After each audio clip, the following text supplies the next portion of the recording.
Presenting to you my yummy chocolatey cupcake.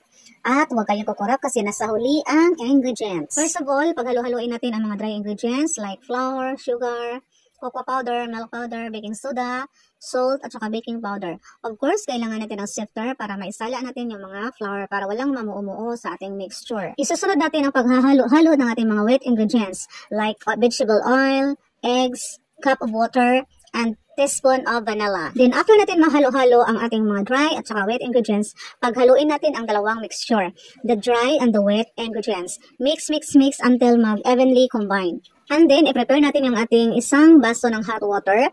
Sa isang baso ng hot water ay ilalagay natin ang ating 1 tablespoon of coffee powder at saka chocolate. Kahit anong brand ng chocolate pwede.